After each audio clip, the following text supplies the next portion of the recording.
આદિમં પૃથિવીનાથમાદિમં નિષ્પરિગ્રહં આદિમં તીર્થનાથં ચ ऋषभस्वामिनां सोमः हरिहं तयरिहं तयरिहं तयरिहं हरिहं तयरिहं तयरिहं तयरिहं हरिहं तयरिहं तयरिहं तयरिहं तयरिहं तयरिहं तयरिहं तयरिहं आदिनाथ आदिनाथ आदिनाथ आदिनाथ आदिनाथ आदिनाथ आदिनाथ आदिनाथ आदिनाथ आदिनाथ आदिनाथ आदिनाथ आदिनाथ आदिनाथ आदिनाथ शांतिनाथ शांतिनाथ शांतिनाथ शांतिनाथ शांतिनाथ शांतिनाथ शांतिनाथ शांतिनाथ शांतिनाथ शांतिनाथ शांतिनाथ शांतिनाथ शांतिनाथ शांतिनाथ शांतिनाथ शांतिनाथ ऋषभदेव ऋषभदेव ऋषभदेव ऋषभदेव ऋषभदेव ऋषभदेव ऋषभदेव ऋषभदेव ऋषभदेव ऋषभदेव ऋषभदेव ऋषभदेव गुरुदेव गुरुदेव गुरुदेव गुरुदेव गुरुदेव गुरुदेव गुरुदेव गुरुदेव गुरुदेव गुरुदेव गुरुदेव गुरुदेव गुरुदेव गुरुदेव गुरुदेव गुरुदेव ओम ऐं नमः ओम ऐं नमः ओम ऐं नमः ओम ऐं नमः ओम ऐं नमः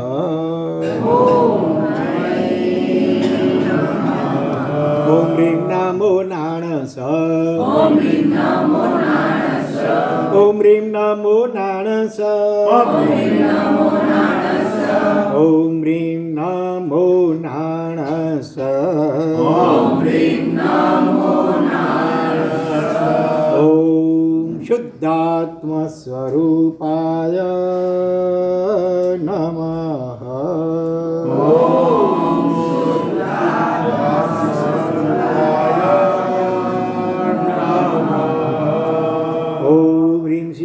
तुंगसूरीश्वरेभ्यो नमो नमः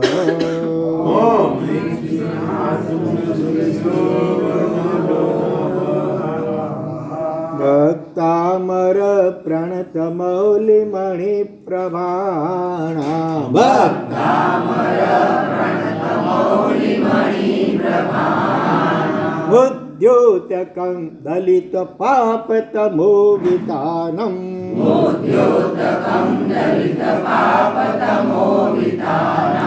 सम्यक् प्रणम्य जिनपादयुगं युगादा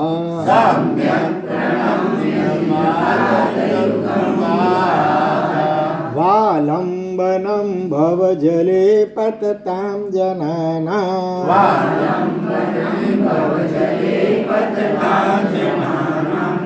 महान प्रभु भक्त परम शासन प्रभावक श्रीमान महानતુंग सूरीश्वरजी महाराजाના હૃદય કમલમાંથી સહજપણે પરમાત્માની વિશિષ્ટ ભક્તિના પ્રભાવે સરી પડેલા ભક્તિના ઉદ્ગારો યાને ભક્તામરમાં સ્તોત્ર જેનો આપણે સ્વાધ્યાય છેલ્લા આજે 10મો દિવસ છે 10 દિવસથી કરી રહ્યા છીએ.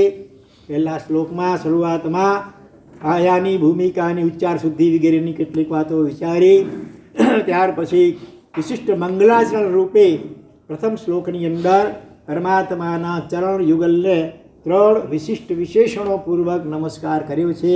એનો પણ આપણે અર્થ વિચારી ગયા. કોઈ પણ શુભ કાર્ય કરવું હોય તો શું કરવું જોઈએ? મંગલાચરણ કરવું જોઈએ. શા માટે મંગલાચરણ કરવું જોઈએ? તો કે શ્રેયાંસી બહુ વિજ્ઞાની ભવંતી મહતામપી મહતા મોટા પુરુષોને પણ શ્રેયસકારી એટલે કલ્યાણકારી કોઈ સારા કાર્ય કરવા હોય ને તો એમાં વિઘ્નોની શક્યતા ઘણી હોય છે. સારા કામમાં સ્વવિઘ્ન કહેવાય છે. અશ્રેયસી પ્રવૃત્તાનામ ક્વાપી યાંતિ વિનાયકા. અને જે પાપ કર્મ કરતો હોય તો કોણ જાણે કેમ વિઘ્નો ક્યાંય ભાગી જતા હોય છે. મોટે ભાગે શરૂઆતમાં આવું બને, પણ મહાપુરુષોએ છે જે કાર્ય શરૂ કરે પછી ગમે એટલા વિઘ્નો આવે અધવચ્ચે પડતું મૂકે નહીં. નબળા મનુષ્યો હોય તો પહેલેથી જ વિઘ્નના ભયથી કોઈ સારું કાર્ય જલ્દી શરૂ કરે જ નહીં. વળી શરૂ કરશું ને વળી માથું દુખશે ને વળી પિત્ત ઉછળશે, રોતો જાય મુવાની ખબર લાવે. જ્યારે મધ્યમ પુરુષો હોય એ શરૂઆત તો કરે ઉલ્લાસથી, પણ વળી વિઘ્ન આવે એટલે વળી ઢીલો પડી જાય ને ક્યાંક વચ્ચે મૂકી પણ દે. ઉત્તમ પુરુષો કોને કહેવાય? વિઘ્નૈર પુનરપી પ્રતિહન્યમાના પ્રારબ્ધમ ઉત્તમ જના ન પરિત્યજ્યંતી. ગમે એટલા વિઘ્નોની વણઝાર આવે તોય પણ જે શુભ કાર્ય શરૂ કર્યું હોય એને અધવચ્ચે મૂકીને પૂરું કરીને જ છોડે. કરેંગે યા મરેંગે નહીં, કરેંગે ઓર કરકે હી રહેંગે. ઓપ્શન ही કરશું અથવા મરશું એ પણ નહીં, કરશું અને કરીને જ રહીશું. આવો દ્રઢ સંકલ્પ હોય છે મહાપુરુષોનો. અને શિષ્ટ પુરુષોની એવી પરંપરા છે કે કોઈ પણ સારું કાર્ય શરૂ કરીએ એટલે મંગલાચરણ કરવું જોઈએ. અને મંગલાચરણ એટલે મંગલ એના બે મુખ્ય પ્રકાર કહેવાય. એક દ્રવ્ય મંગલ અને બીજો ભાવ મંગલ. દ્રવ્ય મંગલમાં શું શું આવી શકે? દાખલા તરીકે ક્યાંય નીકળો તો શું ખાઈ નીકળો? દહીં, ફોરધાણા વગેરે. સામે કોણ મળે તો સુકન ઘણો?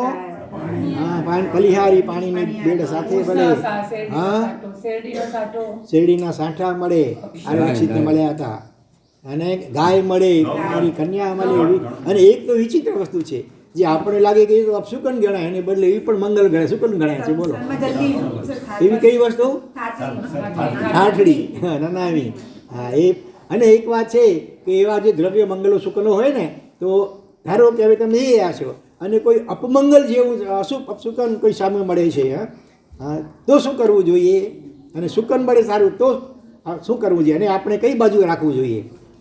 શુકન મળે ને તો આપણે જમણી, આપણે ડાબી બાજુને પરથી ચાલવાનું, એટલે આપણે જમણી બાજુ પસાર થવા જવાનું.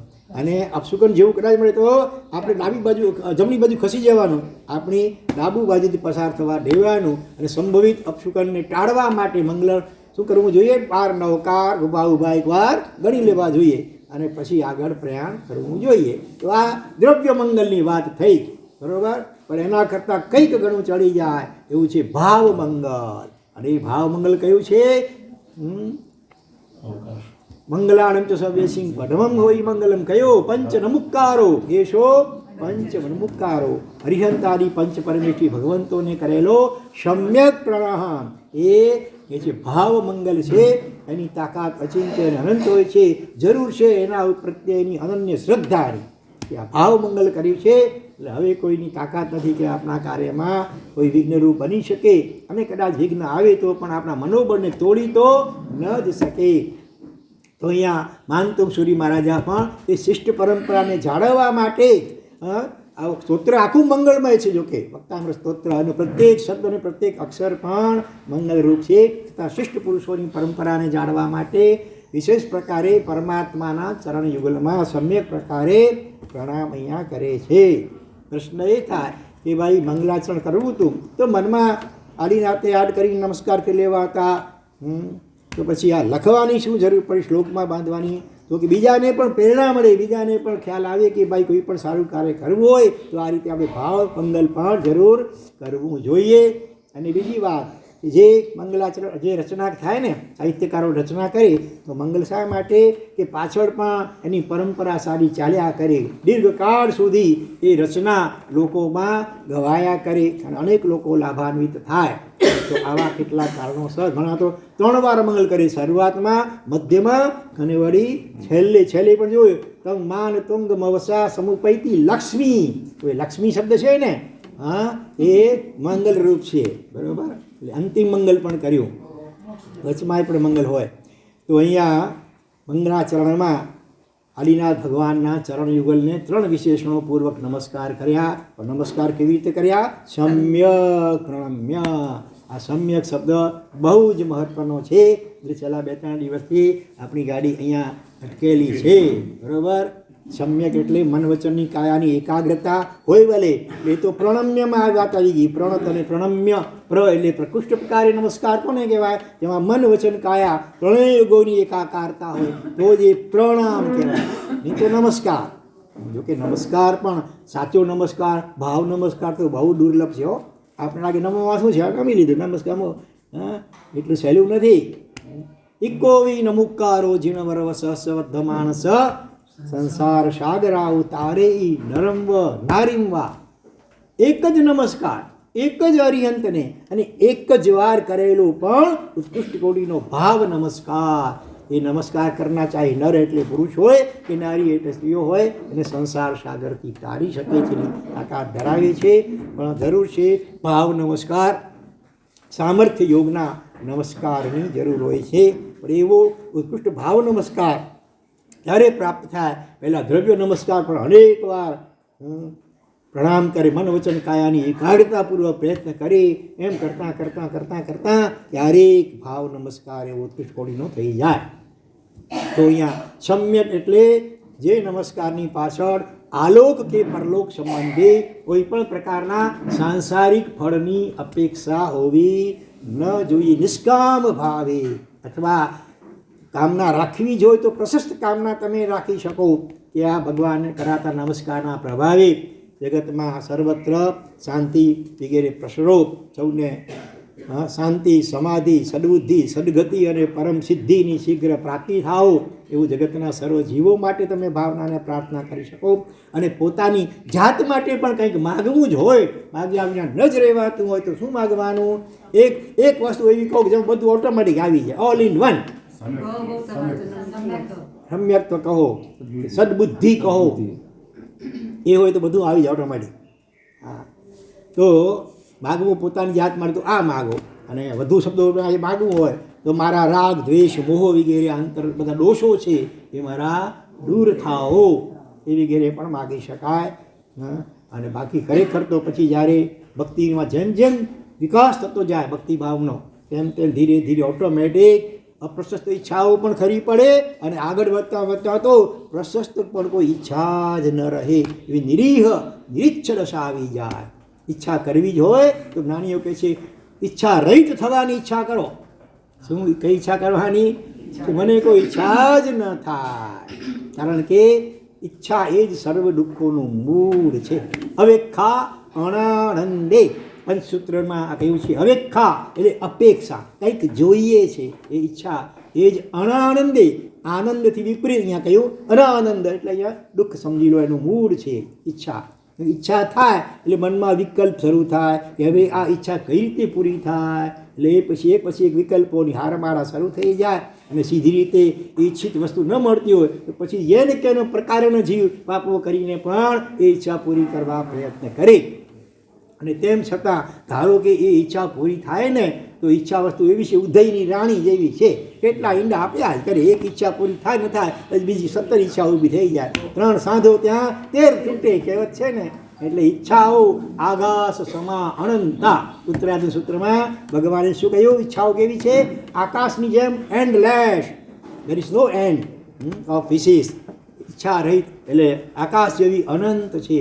એટલે ઈચ્છાઓને પૂરી કરવા જતાં તમારી જિંદગી પૂરી થઈ જશે, પણ ઈચ્છાઓ જિંદગી શું અનંત જિંદગીઓ વીતી ગઈ તોય આપણી ઈચ્છાઓ પૂરી થઈ જ નહીં. એટલે પરમાત્માની ભક્તિ જો નિષ્કામ ભાવે જે કરવા લાગી જાય, શરૂઆતમાં ભલે પ્રશસ્ત ઈચ્છા હોય પણ ધીરે ધીરે ઓટોમેટિક બધી જ ઈચ્છાઓ ઓટોમેટિક શાંત થઈ જશે. જેમ જેમ ભક્તિમાં દ્વારા અંદરમાં શુદ્ધિ થતી જશે ને આનંદનો અનુભવ થતો જશે તેમ તેમ ઓટોમેટિક બધી જ અપ્રશસ્ત અને આગળ વધીને પ્રશસ્ત ઈચ્છાઓ પણ શાંત થઈ જશે. ત્યાં સુધી કે ઠેર મોક્ષ સુદ્ધાની પણ ઈચ્છા પછી રહેશે નહીં, કારણ કે મોક્ષના સુખનો આનંદ જાણે અહીંયા જે અનુભવતો હોય. એટલે ઈચ્છા માત્ર એ એક આપણા નામ લઈને કદાચ કહું, નાનજીભાઈ ચાપસિંહ મેળાવવાળા સાંજી, હા, એ એક વખત કહેતા હતા, ખૂબ ઊંચી કોટીના સાધક હતા અને કોઈ પણ કદાચ ઈચ્છા પણ થાય ને તો જ્યાં સુધી એનું મૂળ સુધી પહોંચવું તેવું છોડવું ને, ઈચ્છા થઈ જ કેમ ભલા, શું અંદરમાં હજી ફૂટે છે, શું ખામી છે, આમ એનું એનાલિસિસ કરું, પૃથક્કરણ કરું અને જ્યાં સુધી એ ઈચ્છાનું મૂળ નીકળે નહીં ત્યાં સુધી હું જંપીને બેસ્યું નહીં. ઈચ્છા થઈ જ શા માટે? એક હિન્દુ સંતની વાત યાદ આવે. મોટી ઉંમરના એ સંત એકવાર રડી રહ્યા હતા. સંતની આંખમાં મોટી ઉંમરે આંસુ જોઈને એમના શિષ્યોને પણ આશ્ચર્ય થયું અને એમણે પૂછ્યું, ગુરુદેવ આ ઉંમરે આપની આંખમાં આંસુ શું વાત છે? કે કાંઈ નહીં બેટા, નહીં ગુરુદેવ, કારણ વગર તો કાર્ય હોય નહીં. આપની આંખમાં આંસુ અમારાથી કેમ જોઈ શકાય? કૃપા કરી જે પણ હોય વિના સંકોચે કહો. બહુ આગ્રહ કર્યો ત્યારે ગુરુએ કહ્યું કે મને આજે એક ઈચ્છા ઉત્પન્ન થઈ છે એટલે રડું છું. ઓહો, તો બહુ સારી વાત. કહો ને, આપની શી ઈચ્છા છે? અમે આટલા આપના શિષ્યો ગમે તેમ કરીને પણ આપની ઈચ્છા જરૂર પૂરી કરીશું. આપને એવી રીતે કઈ ઈચ્છા થઈ? ત્યારે સંતે શું કહ્યું ખબર છે? સાંભળ્યું છે તમે કોઈએ? સંતે કહ્યું કે મને આજે હરિદ્વાર કે ઋષિકેશ તીર્થયાત્રાની ઈચ્છા થઈ. ઓ ગુરુદેવ, આ તો બહુ સારું. અમે બધા ડોલીમાં બેસાડી અમે ખભે ઉચકીને આપણે યાત્રા કરાવીશું. આ તો સારી વાત છે. એમાં રડવાનું શું હોય? નહીં, ઈચ્છા કેમ થઈ મને? ભલે સારી ઈચ્છા કહેવા છે આજે તીર્થયાત્રા, પણ આ મન તો કેવું અવરચંદુ છે. ઘડીક મેં ખેલો ને ઘડીક મેં બઠો. ક્ષણમ સત્ય, ક્ષણમ મુક્ત, ક્ષણમ ક્રુદ્ધ, ક્ષણમ ક્ષમી. ચિત્રાગ સ્તોત્રમાં કહે છે. હાજી, હમણાં શરૂઆત ખુલાસ થઈ ગયો. શરૂઆતમાં કરો, જરૂર કરો ભલે, પણ આગળ જતાં ઓટોમેટિક એ પ્રસક્ત ઈચ્છાઓ પણ સમી જશે. જ્યાં સુધી અપ્રસક્ત ઈચ્છાઓ પણ થયા કરતી હોય છે ત્યાં સુધી તો પ્રશસ્ત એટલે સારી ઈચ્છાઓ ભાવનાઓ ખૂબ કરો ભલે, પણ જ્યારે એમ કરતાં હવે અપ્રસક્ત ઈચ્છા લગભગ થતી જ નથી એવી સ્થિતિ આવે પછી આગળ વધતા પ્રશસ્ત ઈચ્છા પણ ઓટોમેટિક, એને માટે અલગ પ્રયત્નો નહીં કરો, ઓટોમેટિક સમી જશે. અંતરમાંથી જ્યારે વિશિષ્ટ કોટીનો આધ્યાત્મિક આનંદનો અનુભવ થશે એટલે બધી જ ઈચ્છાઓ ઓટોમેટિક શાંત થઈ જશે. પછી કોઈ પ્રશસ્ત ઈચ્છા થાય ને તો પણ જીવને ખટકે કે હજી પણ ઈચ્છા કેમ? આટલા વર્ષ ઉંમર પણ આટલી થઈ અને સંન્યાસ લીધે પણ આટલા વર્ષો વીતી ગયા અને છતાં હજી ઈચ્છા કેમ થાય? અસંતોષનું કારણ ખરું. ઈચ્છા એ અસંતોષનું કારણ. હા, તૃપ્તિ નથી એટલી, એમને સંતોષ નથી. અને એ બાહ્ય ગમે એટલી દુનિયાભરની વસ્તુ મળી જાય ને તો એ પણ અંદરમાં તૃપ્તિ થવાની જ નથી. જળ પદાર્થોમાં યોગ્યતા જ નથી કે આપણને તૃપ્તિ પમાડી શકે. આખા દુનિયાની સારી સંપત્તિ તમામ પ્રકારની એક કોઈ વ્યક્તિને આપી દેવામાં આવે ને તોય એની તૃષ્ણા ઈચ્છાઓ શાંત થાય એમ છે જ નહીં. ભિખારીને થાય મને 100 મળી જાય સારું, 100 વાળા મળે ત્યારે થાય 1000 મળે, લાખ મળે, કરોડ મળે. ઉદ્યોગપતિ, અબજોપતિ બનવું, ઉદ્યોગપતિ બનવું, MLA બનવું, પછી મંત્રી બનવું, મુખ્યમંત્રી બનવું, વડાપ્રધાન બનવું, રાષ્ટ્રપતિ બનવું તોય ઈચ્છા શાંત થાય નહીં. દેવ બનવું, યાવત ઇન્દ્ર બની જાય કદાચ તોય ઈચ્છા શાંત થાય નહીં. ઈચ્છાનો સ્વભાવ જ એવા પ્રકારનો છે. તો જીવ સમજણપૂર્વક ત્યાગ કરે અને ભક્તિમાં સાધનામાં લાગી જાય અને એ રીતે પોતાના અંતરાત્મામાં જ આનંદનો મહાસાગર રેલાઈ રહ્યો છે ત્યાં સુધી જો ચિત્તવૃત્તિ એની લીન થાય તો જ જીવને સાચી તૃપ્તિ થાય. એ સિવાય બીજા કરોડો ઉપાયો કરો તો પણ ન થાય. અને જેમણે એનો થોડો ઘણો પણ સ્વાદ ચાખ્યો છે ને એ અંતરાત્માના આનંદનો ભક્તિ દ્વારા કે આત્મ સાધના દ્વારા એમના મુખમાંથી કેવા ઉદ્ગારો સરી પડ્યા છે કે હવે આખું જગત સોનાનું થાય તો પણ અમારે મન તણખલા બરોબર છે. શું કહ્યું? આખું જગત સોનાનું થઈ જાય અને કદાચ અમને મળે તો પણ અમારે મને તણખલા બરોબર આમ તુચ્છ છે. તમે તેમ તો જળ છે ને આપણાથી પર છે. હા, એટલે તમે પરને પકડવા ગમે એટલું પ્રયત્ન કરશો એ તમારું પોતાનું થઈ શકવાનું જ નથી. ધુમાડાના બાચકા ભરતા હાથ ન આવે હીરો. ભલે કોલસાની ખાણમાંથી કહેવાય છે કે હીરો થતો ઉત્પન્ન, ભલે કોલસામાંથી નીકળતો ધુમાડો અને તમે કચ્છી મેં ચાહતો એમ કે ભાઈ ઝાડુ આવે જાઓ ઝાડુ પકડવા માટે હાથ કાળા થાય એમ કંઈ હીરો થોડો હાથમાં આવે. હીરો છે અંદરમાં અને આપણે શોધીએ છીએ બહાર. તો ક્યાંથી મળે? પરમાત્માની ભક્તિથી જ અંતર્મુખી થઈ અને અંદરના આનંદ સુધી પહોંચે તો જ એને તૃપ્તિ થાય. અને એ તૃપ્તિ એવી થાય કે પછી કોઈ કહેતા કોઈ ઈચ્છા રહે નહીં. ગઈકાલે અગાઉના વ્યાખ્યાનમાં આપણે દેવપાલ ભરવાડનું દૃષ્ટાંત જોઈ ગયા. ગરીબ ભરવાડ હોવા છતાં પણ સાક્ષાત ચક્રેશ્વરી જેવી પ્રસન્ન થઈને વરદાન માગવાનું કોઈ કહે છે તો એ ભક્તિથી જેટલી એને તૃપ્તિ થઈ ગઈ હતી કે કાંઈ જ માગવાનું મન થતો જ નથી. બહુ આગ્રહ કર્યો ત્યારે 2 વસ્તુ માગી. એ 2 વસ્તુ માગી મુક્તિ નહીં તો છેવટે ભવ પરમાત્માની ભક્તિ. દેવી કહે છે આ 2માંથી કંઈ પણ આપવું એ મારી શક્તિ બહારની વાત છે. દેવપાલ કહે છે તો પછી ત્રીજું કંઈ માગવું એ મારી ભક્તિ બહારની વાત છે. આટલી નિષ્પૃહતા સહેજે આવી ગઈ આ પરમાત્માની વિશિષ્ટ નિષ્કામ ભક્તિના પ્રભાવે. બરોબર, એવું જ દ્રષ્ટાંત આવે છે રાજા રાવણનું રાજા રાવણ પણ જ્યારે અષ્ટાપર તીર્થો ઉપર મંદોદરી સહિત પરમાત્માની ભક્તિમાં ઓતપ્રોત અને એકાકાર બની ગયા હતા. રાજા વીણા વગાડે છે, મંદોદરી ભક્તિ નૃત્ય કરી રહ્યા છે. અચાનક વીણાની તાળ તૂટી અને ભક્તિના રંગમાં ભંગ ન પડે એ માટે લઘુ લાગવી કળાથી તે છે શરીરમાંથી નસ ખેંચી કરીને જોડી દીધી. અને એની પ્રભુ ભક્તિ જોઈ કરી એ વખતે કોણ પધાર્યા હતા ત્યાં ખબર છે? પાછળના ધર્ણેન્દ્ર કુદરતી યોગાનુયોગ પધાર્યા હતા. અને રાવણની અને મંદોદરીની આવી ભક્તિમાં લીનતા જોઈને એ પણ બહાર ઊભા રહી જાય છે. મોટે અવાજે અંદર પ્રવેશ કરતા નથી. વિવેક ઘણીવાર આપણે ચૂકી જઈએ છીએ. જોર જોરથી ધનાધન ઘંટ વગાડ્યા કરીએ એક પછી એક અને અંદરમાં વિક્ષેપ પડે. એટલે વિવેક રાખવો જોઈએ. આપણી ભક્તિ કે આપણી કોઈ પણ ચેષ્ટાથી બીજા કોઈને ભક્તિમાં વિક્ષેપ કે અંતરાય ન પડવો જોઈએ. એટલે ધર્મેન્દ્ર જેવા ધર્મેન્દ્ર પણ થોડીક વાર બહાર પાછળ ઊભા રહી જાય છે.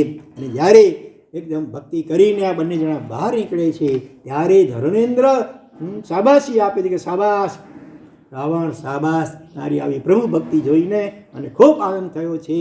માગ માગ માગે તે આપું. બોલો શું માગ્યું? ઇન્દ્ર. હવે દેવતા ને ચક્રશીલ દેવી હતા, અહીંયા તો સાક્ષાત ઇન્દ્ર. એ પ્રસન્ન થઈને વરદાન માગવાનું કહે છે. અને પેલા રાવણની તો હજી ઈચ્છા પણ હતી, અંદરમાં ઊંડે નથી. સીતાજીને તેને માગણી કરી હશે, બીજે કંઈ નહીં. આમ તો ઘણું બધું એની પાસે હતું, પણ એને ખૂબ પોતાનો આ દોષ એને ખૂબ ખટકતો હતો. સીતાનું અપહરણ કર્યું એને ખૂબ ખટકતું હતું. એટલે જ પોતાના રાજમહેલની અંદર ભગવાન મુનીશ્વર સ્વામીનું ભવ્ય જિનાલય હતું. ત્યાં રોજ ભગવાનની આગળ રડતા હતા કે મારા જીવનમાં આ કેવું પાપ થઈ રહ્યું છે, પણ અવળચંદનું મન એવું છે કે માનતું નથી. કેટલીક વાર એવા નિકાચિત કર્મનો ઉદય પણ એવો હોય કે ગમે એટલો પ્રયત્ન કરીશ મન શાંત થાય જ નહીં. પેલા નંદીશણ મહામુનિ યાદ આવે. નિકાચિત ભોગાવલી કર્મ બાકી હતા. શાસન દેવીએ પણ આકાશવાણીથી ના પાડી તો પણ એવો વૈરાગ્યનો ઉભરો આવ્યો હતો કે દીક્ષા લઈને જ રહ્યા અને ઘોર તપસ્યા કરે છે, જેથી કરીને કોઈ ઇન્દ્ર કે મનની ચંચળતા થાય જ નહીં. પણ નિકાચિત ભોગાવલી કર્મનો એ હતો. પરિણામે કોઈ રીતે મન શાંત થતું જ નથી. 2-3 વાર આપઘાત કરવા પણ પ્રયત્ન કર્યા, એમાં પણ સફળતા મળી શકે નહીં. એટલે આ મન આવું અવળચંદુ હોય છે. તો અહીંયા રાજા રાવણ ઇન્દ્ર જેવા ઇન્દ્ર પ્રસન્ન થયા છે અને વરદાન માગવાનું કહે છે, તો પણ કંઈ માગતા નથી. બહુ આગ્રહ કરે છે. ત્યારે આ જ દેવપાલે જે વાત કરી છે એ જ વાત ત્યાં પણ આવે છે કે મુક્તિ અને બીજા નંબરમાં ભક્તિની વાત કરી. પણ કોઈ સાંસારિક પદાર્થો અથવા સીતા માની જાય એવું કંઈક કરો એને પ્રયત્ન કશું જ એવું માગણી કરી નહીં. એટલે ખરેખર આ તો પ્રાચીન દૃષ્ટાંતો થયા. વર્તમાન કાળમાં પણ એવા દૃષ્ટાંતો છે કે વિશિષ્ટ કોટીની પ્રભુ ભક્તિથી તમામ ઈચ્છાઓ એકદમ શાંત પ્રશાંત ઉપથાન થઈ જાય. એક વર્તમાન કાળમાં વિદ્યમાન છે વિશિષ્ટ પ્રભુ ભક્ત એવા સુશ્રાવક શ્રી ગિરીશભાઈ તારાચંદ મહેતા. પહેલાં રહેતા હતા પાયધુનીમાં ફુલાલવાડીમાં, અત્યારે ચીરા બજારમાં રહે છે. અમે એમના બંને ઘરે જઈ આવ્યા છીએ, અનેકવાર એમને મળેલા પણ છીએ. તમારામાંથી કોઈએ નામ સાંભળ્યું છે? ગિરીશભાઈ તારાચંદ મહેતા ગુજરાતી છે, સાંભળ્યું છે? કોઈએ એને જોયા છે? વાહ, સાબા સાક્ષી છે. જો ગોળીજી નિરાશમાં વર્ષો સુધી મારા દીક્ષાનો શરૂઆતનો જે 1-2-3 વર્ષો હતા ત્યારે પણ એની ભક્તિની વાતો સાંભળી હતી. એટલે પ્રત્યક્ષ જોવા માટે ગયા તો લગભગ 4 કલાક સુધી ગોળીજી પાયધુનીમાં ગોળીજી નિરાશમાં પરમાત્માની અંગ પૂજા, અગ્ર પૂજા, ભાવ પૂજા કેટલા ભાવોલ્લાસથી કરતા હોય. 4 કલાકનો સમય ક્યાં પસાર થઈ જાય. આપણે બેઠા હોઈએ તો એને જોઈને આપણો ટાઈમ ક્યાં પાછી ખબર પણ ન પડે. પરમાત્માની અંગ અગ્ર પૂજા કર્યા પછી ત્યાં એક્રેલિકનું આખું સમોસણ એમણે પોતાનું બનાવેલું છે. એમાં ભગવાનને બિરાજમાન કરી બહુ ઊંચા દ્રવ્યોથી ભગવાનની અંગરચના પોતે જાતે કરે. અને ભાવ પૂજા સ્વરૂપે જ્યારે ચૈત્ય વંદન કરવાનું આવે ને ત્યારે હાથમાં ઘૂઘરા બાંધી કરી ઢોલક પોતે જાતે લઈ કરી ઢોલક વગાડતા કેટલા સ્તવનો બોલે. આપણે તો 5 ગાથાનું મળતું હોય તો અમે 6 ગાથાનું ટાળવા પ્રયત્ન કરીએ. અહીંયા તો આનંદગંજી યોગીરાજ અને ઉપાધ્યાસી યશોવિજયજી મહારાજ, દેવચંદ્રજી મહારાજ, મોહન વિજયજી મહારાજ વગેરેના એક પછી એક સ્તવનોની રમઝટ ચાલે. 10-12 સ્તવનો એના તો સહજપણે બોલાઈ જાય. બરાબર? આવી રોજની આ ભક્તિ. અને એના પ્રભાવે એમને એટલો આનંદ થતો હતો જ્યારે યુવાવસ્થા એમની હતી ને, જ્યારે હા એકદમ 25 ને 30ની વચ્ચે, ત્યારે સ્વાભાવિક છે ઘરના વડીલો હોય અને એ આગ્રહ કરે કે હવે જલ્દી સિંહ ઘર મેં આણે લાડી કોઠી જ, બરાબર. માતા પણ કહે કે આણે મુથી મુનું કમ થયા હતો, આણે જરાક લાડી કોઠી જ. શરૂઆતમાં તમને લાડી જે બાજુ હોંસવે, હા ઘર લક્ષ્મી કહો ને પધરાવો, ને થોડા દિવસ પાયા પછી શું લાગે ઘણી વાર, હા નહીં લાડી નોડી, તાણી મેળી તેરોડી ને મારી કોટી મેણુડી. થોડી વારમાં પછી શબ્દો બદલાતા જાય. કાલિકા લાગે, છપ્પર પગી લાગે, કોકને સૂર્ય પહેલાં ચંદ્રમુખી, પછી સૂરજમુખી લાગે, પછી જ્વાલામુખી, કાળમુખી. જો કે બધા એવા ન હોય છતાં ઘણી ભાગે આ અનુભવ હશે લોકોનો, એટલે કે આવી વાતો આવે છે બહાર. હા હવે તો સાસુને ડરવું પડે બહુથી ને.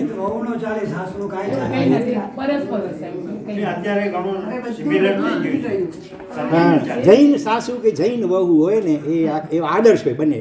એ સાસુ તરીકે હોય તો પણ આદર્શ હોય. વહુને એમ થાય કે ભવ મને આજ સાસુ મળો. હા, અને વહુ સાસુને પણ એમ થાય કે ભવ મને આજ બહુ મળો. છે કોઈ એવા હોય એવલાલીમાં તો કહેજો હોય, અમે પગલાં કરીએ ઘરે જરા, પછી દાખલો આપી ઠેક ઠેકાણે. તમારે ખરેખર આદર્શ સાસુને આદર્શ વહુની જોડી જોઈએ તો જાઓ દેવાલીમાં ફલાણી સોસાયટીમાં, ફલાણા બંગલા કે મકાનમાં હોય છે. બહુ રત્ના સુંદરા નાશ નથી, એના પર એવા દાખલાઓ છે. પણ અત્યારે વળી એક આગળ વિષયાંતર થઈ જશે, એટલે આપણે મૂળ વાત ઉપર આવી જઈએ. ચાલો, અહીંયા રાજા રાવણ પણ કશું જ માગતા નથી, બરોબર. હા, વર્તમાન કાળનો દાખલો ગિરીશભાઈ તારાચંદ મહેતા જ્યારે ભર યુવાવસ્થામાં હતા, 25-30ની વચ્ચે, ત્યારે અવારનવાર ઘરના વડીલો એમને લગ્ન માટે કરતા હતા કે હવે કાં તું પસંદ કરી. જમાનો આજનો મોટે ભાગે એવો છે કે પોતાની મેળે પસંદ કરી લે, નહીં તો પછી અમે જે પસંદ કરીએ તે પછી એમાં સંમતિ આપીએ. પણ આ ગિરીશભાઈ આવી જે 4-4 કલાક પરમાત્માની વિશિષ્ટ ભક્તિ કરતા હોય, એટલે પછી એની આ બધી ઈચ્છાઓ જે એકદમ ઓટોમેટિક સમી જાય. એટલે કંઈક ને કંઈક બહાના કાઢીને, સીધી તો ના જલ્દી પડાય નહીં, એ કંઈક બહાનું કાઢવું પડે. અને એ વાતને હમણાં નહીં, શું ઉતાવળ છે એમ કંઈ ટાળતા રહે. પછી તો ક્યારેક હદ આવી જાય. એટલે ઘરવાળાઓએ બહુ જ દબાણ કર્યું. એના પિતાજી પણ ઓફ થઈ ગયા હતા, માતાજી હતા, એ બહુ દબાણ થયો. ત્યારે એક દિવસ એમણે ધડાકો કર્યો કે મારા લગ્ન તો ક્યારના થઈ ચૂક્યા. લગ્ન થઈ ચૂક્યા છે, ક્યાં છે લાડી વહુ, ક્યાં છે? હા, કેવો છુપો રિશ્તો નીકળ્યો, ક્યાં એને મૂકી છે એ તો ખરો. શું કહ્યું એને સમજી ગયા તમે? હવે કોની સાથે લગ્ન થઈ ગયા? પરમાત્મા સાથે મારી છેડાછેડી બંધાઈ ચૂકેલી છે. હવે મને હાડ માંસની પૂતળીમાં કોઈ રસ રહ્યો નથી. પરમાત્માની ભક્તિથી એટલો આનંદ અને તૃપ્તિનો અનુભવ થાય કે એને અનાદિકાળની આપણી સાંસારિક ઈચ્છાઓ, કામનાઓ, વાસનાઓ, લાલસાઓ અને તૃષ્ણાઓ એ ઓટોમેટિક ખરી પડે. પાકેલું પાંદડું હોય કે ફળ હોય ઝાડ ઉપરથી ખરી પડે ને, આમ તમામ પ્રકારની સાંસારિક ઈચ્છાઓ, અપેક્ષાઓ, કામનાઓ સહજપણે ખરી પડે. આપ તો સમજવું કે પરમાત્માની ભક્તિ આપણી ખરેખર સમ્યક પ્રણમ્ય સમ્યક થઈ રહી છે. ભલે તરત ના આવે, સમય લાગે, પણ થોડા મહિનાઓ વર્ષો વીતતા ધીરે ધીરે પછી આ રસ્તા તો આવી જોઈએ કે નહીં, કે કાયમ પછી એકલું ઘૂંટતા રહેવાનું ખાલી, કે લીટા જ તાણતા રહેવાના. પરમાત્માની વિશિષ્ટ ભક્તિનું આ રિઝલ્ટ ખરેખર મળવું જોઈએ આ જ ભાવમાં. હા, પરલોકમાં મોક્ષ મળે ને સ્વર્ગ મળે ને એ તો પછીની વાત. વર્તમાનમાં શું પરિણામ? આનંદજી યોગીરાજ પહેલાં આદિનાથના સ્તવનમાં પણ કહે છે, અને 9માં સુવિધિનાથ ભગવાનના સ્તવનમાં એ જ વાત કરે. શું વાત કરે છે? પહેલા સ્તવની છેલ્લી ગાથા, ચિત્ત પ્રસન્ને રે પૂજન ફલ કયું રે, પૂજા આનંદિત એ કપટ રહિત થઈ આત્મ અર્પણા રે, આનંદ ગણપદ રે ઋષભ જિનેશ્વર પ્રીતમ માહરો રે ઓર શું કહ્યું? ઋષભ જિનેશ્વર પ્રીતમ માહરો. પ્રીતમ એટલે પ્રિયતમ. પ્રિયતમ તમ ક્યારે લાગે પાછળ? સૌથી વધુમાં વધુ જે પ્રિય હોય તો પ્રિયતમ કહેવાય. જેમ 3 ડિગ્રી છે, ગુડ, બેટર, બેસ્ટ. ગુડ એટલે સારું, બેટર એટલે બેમાં વધારે સારું કયું ભાઈ? તો કે આ બેટર કહેવાય. અને બધા એમાં સૌથી વધુ સારું જે ગમે તે બેસ્ટ કહેવાય. એમ પ્રિય, પ્રિયતર અને પ્રિયતમ. પ્રિય એટલે આપણે ગમે એ પ્રિય કહેવાય, બરાબર? વ્યક્તિઓ કે વસ્તુ હોય પ્રિય. પછી બેમાં વધારે પ્રિય કોણ? જે વધારે પ્રિય એટલે પ્રિયતર કહેવાય. આ બેમાં આ મને વધારે પ્રિય એટલે પ્રિયતર કહેવાય. પણ જેટલું પણ હોય વ્યક્તિઓ કે પદાર્થ હોય બધામાં સૌથી વધારે પ્રિય હોય અને શું કહેવાય? પ્રિયતમ. અને એનો અપભ્રંશ થઈને પ્રીતમ બન્યો છે. તો અહીંયા આનંદગંજીમાં શું કહે છે? ઋષભજીને સર પ્રીતમ. ભગવાન પ્રિય તો આપણને બધા લાગ્યા છે, નથી લાગ્યા? બધા ત્યારે તો આપણે અહીંયા આવીએ છીએ. નહીં તો ઘરમાં ટીવી ચાલુ કરીને બેઠા હોય ને મોબાઈલમાં કોણ ના પાડે છે? પણ કાંઈક સમજાયું કે એમાં એટલી મજા નથી. ખરી મજા અહીંયા ભગવાનના શાસનમાં, જીનવાણી શ્રવણ વગેરેમાં છે. એટલે ભગવાન આપણને પ્રિય તો લાગ્યા છે, હા, કદાચ પ્રિયતર પણ લાગ્યા હશે એટલે અહીંયા આવ્યા. પ્રિય તો તમને સંસાર બધું પ્રિય છે નથી, છતાં એને છોડી કરી અહીંયા આવ્યા એટલે એના કરતાં આ વધારે પ્રિય છે. પણ પ્રિયતમ છે કે કેમ એ વિચારવાની જરૂર, એ આંતરનિરીક્ષણ કરવાની જરૂર છે. સૌથી વધુ પ્રિય લાગે તો પ્રિયતમ કહેવાય.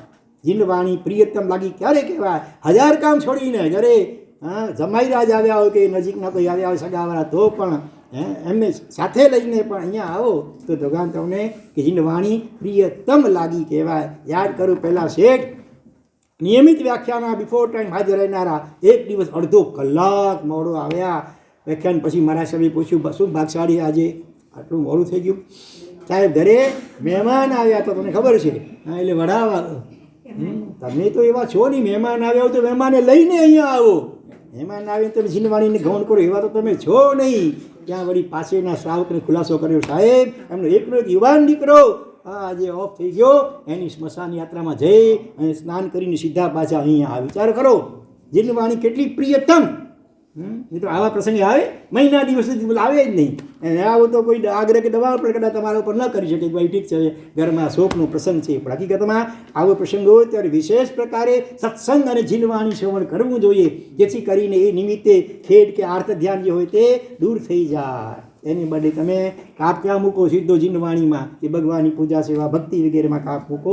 હકીકતમાં એટલે જીનવાણી અથવા પ્રભુનું શાસન આપણને પ્રિયતમ લાગવું જોઈએ, સૌથી વધુ પ્રિય, બરોબર? હા, યાદ આવી વસ્તુપાળને તેજપાળ રાજા વીર ધવલે જ્યારે એને સૌથી પહેલાં મંત્રી મુદ્રા સ્વીકારવાનું કહ્યું. મુદ્રા એટલે વીંટી, મંત્રી પદની જવાબદારી, એની ગુડવિલ એટલી હતી એટલે રાજાએ સામે ચાલીને એને બોલાવ્યા અને કહ્યું કે મારી એવી ઈચ્છા કે ભાવના છે કે તમે આ મંત્રી પદની જવાબદારી સ્વીકારો. એકવાર તો સામે ચાલીને રાજા બોલો મંત્રી જેવું વિશિષ્ટ પદ આપવા ઈચ્છે છે, અને છતાં પણ આ પ્રભુ ભક્તિનો પ્રભાવ જેવો ત્યાં એને કોઈ ગલગલિયા કે થતા નથી. એ તો નમ્રતાથી ના પાડે છે કે રાજન, અમે તો વાણિયા રહ્યા વેપારી, અમે વેપાર કરી જાણીએ, બાકી રાજ કેમ ચલાવવું એમને ક્યાંથી આવડે? આપ કોઈ બીજા યોગ્ય વ્યક્તિને આ જવાબદારી સોંપો તો સારું. પણ એની ગુડવિલ ચારે બાજુ એટલી સુવાસ ફેલાલી હતી ને, એટલે રાજા કહે છે નહીં, તમે બહાર ના કાઢો, અમારે જ આ જવાબદારી સ્વીકારવાની છે. રાજાએ આટલો બધો આગ્રહ કર્યો ત્યારે એમણે નમ્રતાથી એ ખુલાસો કર્યો કે રાજન, એક વાત અમારી આપ સાંભળી લો, પછી આપને યોગ્ય લાગે એમ કહેજો. હે, આપનાથી પહેલાં કોકની અમે સેવાની જવાબદારીથી બંધાયેલા છીએ, એટલે અમારે એવા તો કોણ છે વળી કે જેની સેવા મારા કરતાં ચડી હતી તમે એની સાથે બંધાયેલા હો? ત્યારે એમણે કહ્યું કે કયા? બોલ, કોની સેવામાં? દેવ, સુદેવ, સુગુરુ, સુધર્મ, એની સાથે અમે એની સેવામાં બંધાયેલા છીએ અમે. એટલે એને અમે ગૌણ કરી શકીએ નહીં. રોજ અમારે ભગવાનના પૂજા કરવા માટે જોઈએ, જીનવાણી સેવન અચૂક અમે કરીએ, પ્રતિક્રમણ વગેરે કરીએ.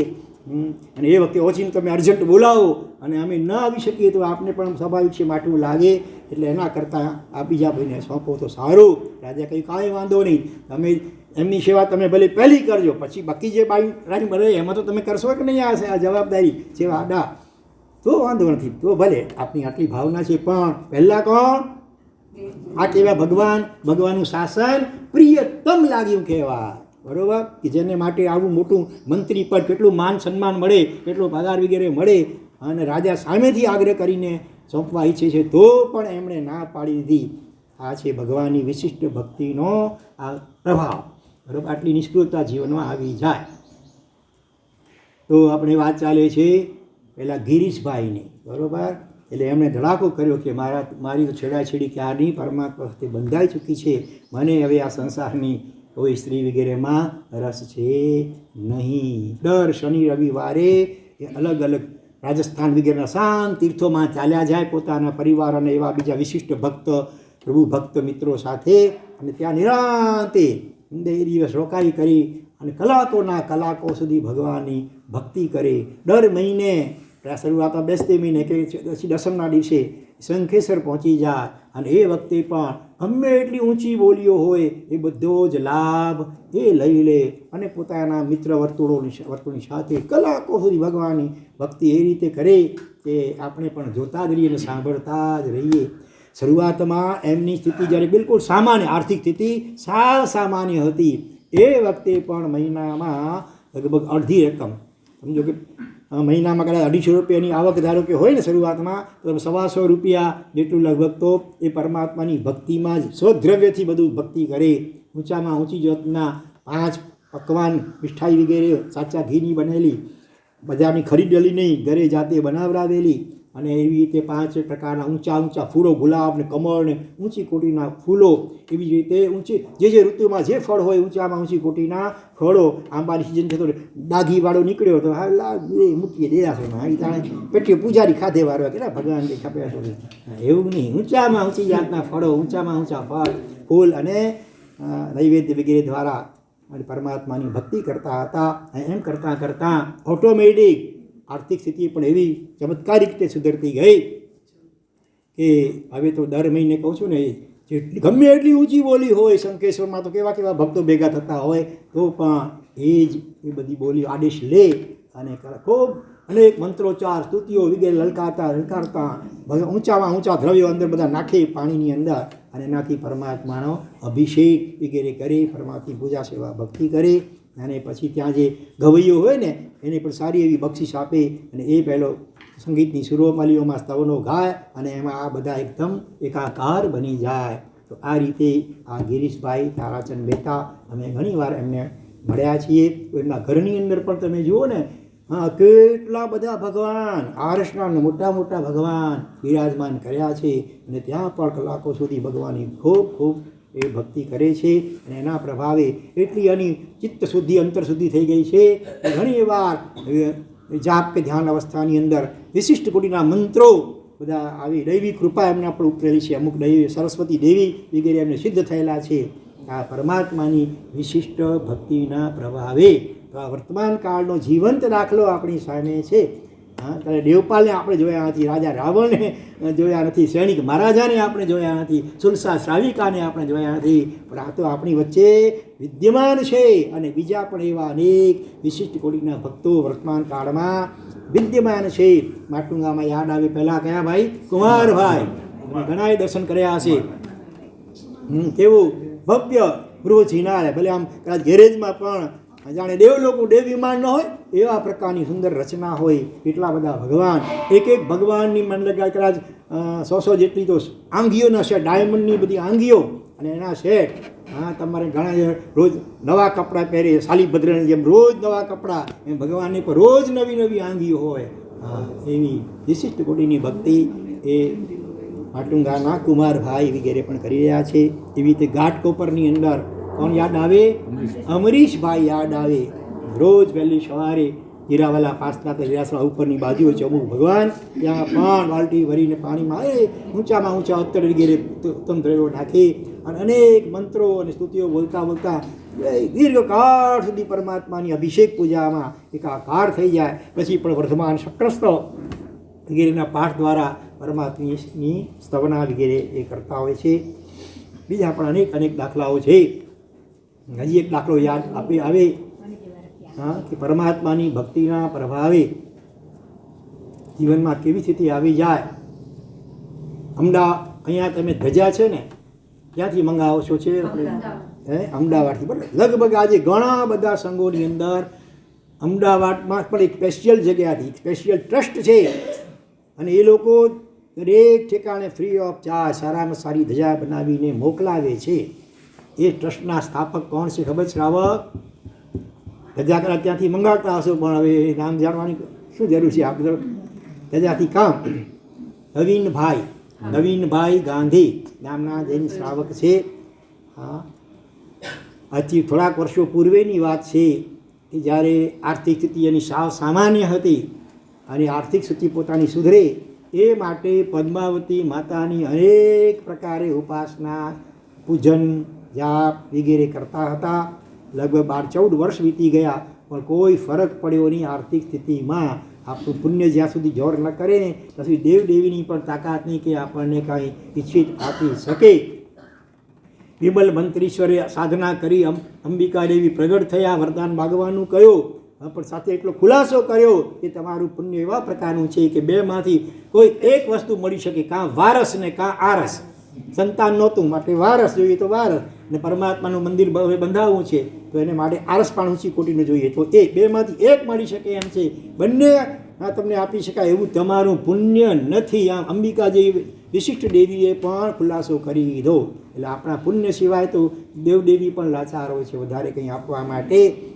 તો અહીંયા કોની વાત છે આપણી? નવીનભાઈ ગાંધી 12-14 વર્ષ સુધી ખૂબ પદ્માવતીનું પૂજન કરતા હશે અવારનવાર, અનેક પ્રકારે ઉપાસના કરી પણ કાંઈ ફરક પડ્યો નહીં. એટલે થોડાક થાકેલા છે, નિરાશાવાળા થયા હશે અને એ વખતે બરોબર એમના સંસારી મામા એમણે સમય જોઈને ટકોર કરી કે નવીન, આ દેવદેવીની પૂજા ભક્તિમાં આટલો પાગલ બન્યો છે, એટલો પાગલ દેવાધિદેવ પરમાત્મા એમની ભક્તિમાં તું ઓતપ્રોત થયો હોત ને તો તારો બેડો પાર થઈ ગયો હોત. અને અવસરે કહેવાય છે લોઢું તપેલું હોય અને એ વખતે બરાબર ઘણનો ઘા પડે તો ધાર્યો ઘાટ ઘડી શકાય. એટલે આ અવસરે થયેલી ટકોર હૃદય સોંસરી ઉતરી ગઈ. સીધા પહોંચ્યા શંખેશ્વર. પહેલાં ગયા પદ્માવતી માતા પાસે, ત્યાં બધા હાથ જોડી વિનંતી કરી, માતાજી આટલા વર્ષો સુધી ભૌતિક સ્વાર્થથી પ્રેરાઈને મેં આપની ઘણી ભક્તિ કરી, પણ હવે મને સમજાઈ ગયું છે કે આપ પણ પોતાના મસ્તક ઉપર કોને ધારણ કરો છો? પાર્શ્વનાથ ભગવાન પરમાત્માને. તો ખરેખર હું પણ હવેથી એ દેવાધિદેવ પરમાત્માની ભક્તિમાં લીન થવા ઈચ્છું છું. આપ મને આશીર્વાદ આપજો. અને હવેથી એક વિશિષ્ટ સાધર્મિક તરીકે આપના લલાટે તિલક કરીશ, પણ એનાથી વિશેષ કાંઈ ન કરું તો આપ મને ક્ષમા કરજો. પણ મને એવા આશીર્વાદ આપો કે આપ જે પરમાત્માની ભક્તિમાં એકાકાર થયા છો ને એના જ પ્રભાવે એકાવતારી બન્યા છો. પદ્માવતી માતા એક ભાવથી પછી મોક્ષગામી થવાના છે એવું વિશિષ્ટ એનું નિર્મળ સમ્યક દર્શન છે. પરમાત્મા પાર્શ્વનાથ પ્રત્યેની અનન્ય ભક્તિ છે એટલે એમણે આવો આશીર્વાદ માગ્યા. અને ત્યારથી પછી પહેલાં પૂજા કરતા હશે, અનિયમિતપણે કદાચ કરતા હશે. હવે નિયમિત રીતે પરમાત્માની ભક્તિ શરૂ કરી એમણે. પણ શરૂઆતમાં તો ભાવ આવે, કોઈ પણ આરાધના શરૂ કરો નવી શરૂઆતમાં એટલા ભાવ ના આવે. એટલે શું કરવું? ભાવ ના આવે તો મૂકી દેવાનું. મને ઘણા એવા હોય છે કે શરૂ કરે કંઈ પણ આરાધના અને પછી મૂડ ના આવે તો મૂકી દે, અથવા કોઈ રિઝલ્ટ વિશિષ્ટ ન દેખાય તો મૂકી દે. પણ તમે ઝવેરાતની દુકાન શરૂ કરી હોય, કલાક 2 કલાક 3 કલાક થયા, કોઈ ગ્રાહક આવ્યો નહીં તો મૂકી દો, બંધ કરી નાખો દુકાન, ઘર ભેગા થઈ જાઓ. નહીં, ત્યાં તો કેટલી ધીરજ રાખો છો. આખો દિવસ મોડી રાત સુધી પણ દુકાન ખોલી રાખો એ આશામાં ને આશામાં કે એકાદ કોઈ ગ્રાહક આવી જશે તો આપણો આજનો દિવસ આપણો સફળ બની જશે. ધર્મ આરાધનામાં જ આપણે ધીરજભાઈ બેઠા છે. ત્યાં આપણે ધીરજ ટૂંકી પડે છે. એટલે ઉતાવળે આંબા પાકે નહીં, ધીરજના ફળ મીઠા હોય. એટલે એમણે ભગવાનની ભક્તિ મૂકીને પૂજા મૂકી નથી. ભાવ નહોતો આવતો તો ભાવ લાવવા શું કરવું જોઈએ? ભગવાનને જ પ્રાર્થના કરો ભાઈ. જે ખૂટે છે ને આપણામાં એની પ્રાર્થના કરો ભગવાનને કે મુકે ભક્તિ ખપે, મુકે ભાવ ખપે, ભવ ધરિયો તરેલા નાવ ખપે. ભક્તિ દેવો ભગવાન, મુકે ભાવ દેવો. પૂજા કયા તો અમારા સાહેબ ચેતા વડીલ ચેતા જૈન કુરજો આચાર્ય કયા તો પણ મુકે ખપેલા ભાવ નહોતા છે. પણ ભગવાન આજે પ્રભાવ છે મૂકે ઈચ્છા તો કે મૂકેલા વિશિષ્ટ ભાવ અચે એ પ્રાર્થના કરો. પછી જો ચમત્કાર તો થોડા દિવસમાં એને ભાવ સ્ફુર્યો. એ નવીન તું અમદાવાદ જેવા મેગા સિટીમાં કે જ્યાં 500થી વધુ દેરાસરો ત્યાં એમાં બેઠો છે અને તું માત્ર એક જ દેરાસરમાં પૂજા કરે એ કેમ ચાલે? એટલે એણે ધીરે ધીરે સંખ્યા વધારવા માંડી. 1 2 3 4 5 6 કેટલા રોજના પાછા એટલા. અમે મળ્યા એને પણ 30 વર્ષ થઈ ગયા. મણિનગર ચોમાસું હતું 2049, અત્યારે 2080 ચાલે છે, 31 વર્ષ પહેલાંની વાત. એ વખતે એમણે રોજના એ 54 દેરાસરોમાં પૂજા કરતા, એટલા 54 ડેઈલી.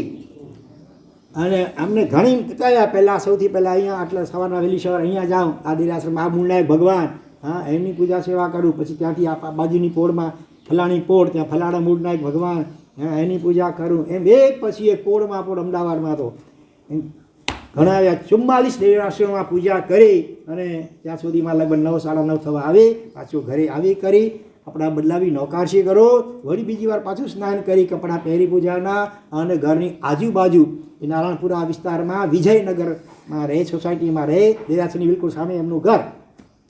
આજુબાજુના 10 દેરાસરોમાં ફરી બીજી વાર પૂજા કરે. વિચારો તો ખરા, 44 દેરાસરોમાં પૂજા કરી તો એ દ્રઢ નહોતો થયા. દ્રઢ ભક્તિમાં જેટલો અસંતોષ થાય એટલો સારો. સંતોષ ત્રિષુ કર્તવ્ય સ્વદારે ભોજને ધને, ત્રિષુ ચૈવ ન કર્તવ્ય સ્વાધ્યાય દાને તપસી અને સ્વાધ્યાય, એવું કંઈક છે. 3 ચીજમાં સંતોષ સારો, 3 ચીજમાં અસંતોષ સારો. શાડવાડ છે ભાઈ આ. જેમાં સંતોષ સારો, સોડારા સ્વપતિ પત્નીમાં સંતોષ. પછી ભોજન કરવામાં પણ અહીં સુધી મન સ્વાદિષ્ટ વસ્તુ બની છે તો ઠાસી ખાવી નહીં. હા. અને ત્રીજું ધન કમાવામાં પણ લિમિટ રાખ. ક્યાંક અટકો ને ક્યારેક અટકો. બાવો બેઠો જપે ને જે આવે ખપે લાવ નહીં. કંઈક લિમિટ રાખો ભાઈ, કે આટલી ઉંમર થશે એટલે પછી હું રિટાયર થઈ જઈશ અને આરાધના સાધનામાં લાગી જઈશ. બરાબર? તો સોડારા સંતોષ, ભોજનમાં સંતોષ અને ધન કમાવામાં સંતોષ સારો. 3માં અસંતોષ સારો. એમાં એક છે વિદ્યા અભ્યાસમાં. હા આટલું ભણી લીધું, આટલું 5 પ્રતિક્રમણ થઈ ગયા, હવે બસ 5 નથી થયા, 2 નહીં થયા, ઘણા 1 નહીં થયા હોય. પણ ગમે એમાં તો સમ્યક જ્ઞાન પ્રાપ્તિ કરવામાં તો જિંદગીના છેડા સુધી કંઈક ને કંઈક નવું શીખતા જ રહેવું જોઈએ. 90 વર્ષની ઉંમર, 95 એવા દાખલાઓ છે કે 95 વર્ષની ઉંમરે પણ રોજ ગોખતા હતા. કચ્છ મેરાવની અંદર જ્યારે વિદ્યાપીઠ ચાલતી છોકરાઓની, સંસારીભાઈ દીપકભાઈ પણ ત્યાં ભણતા હતા. અને મારા એક શિષ્ય રત્ન થઈ ગયા અભ્યુદય સાગરજી બાપા મહારાજ, બરાબર? હા, એમના સંસાર પક્ષે નાના કુંવરજી બાપા નામ, અને શોર્ટમાં બધા કુંયા બાપા છે. એ કુંયા બાપા રોજ લોટો ખણી ગામડે મેં તો નદી મેં ને બહાર ગઈ. તો પહેલાં રસ્તામાં વિદ્યાપીઠ આવે, વિદ્યાપીઠ में दाखिल थी, सीधी आवाज़ पहाड़ी, ए चांगड़ाई वाला, तो कहो बापा, ए डाल्यो, हाँ वो बोलो बापा, ए वेलो के पधडे, काले बापा काल डेनुवो છે, હું તો થઈ ગયો સોણાયો, હા સોણી કેમ એમ કરીને જે 1-2 શબ્દો કે જે અડધી ગાથા લીધી હોય ને એ સંભળાવે અને નવી અડધી બાકીની ગાથા પાછી લે. શ્રાવક મોટી ઉંમરે 94-95 વર્ષની ઉંમરે શ્રાવકના મોટા અતિચાર 12 વર્ષના ભોગતા હતા. એટલે આપણા સાહેબને જરા પરીક્ષા કરવાનું મન થયો એટલે નજીક બોલાવ, બાપા હાણે હેન ઉંમર મેં અહીં વડા અતિચાર ભોગ્યો હતા, છે કરો સજે સંકે સમશ્રી પ્રતિક્રમણ કાંઈજા કરો. બાપાના ભાવા ચડી ગયા, ગંભીર થઈ ગયા. હા મહારાજ આચાર્ય મહારાજ થઈને હું જોતા કરો પરલોક નાય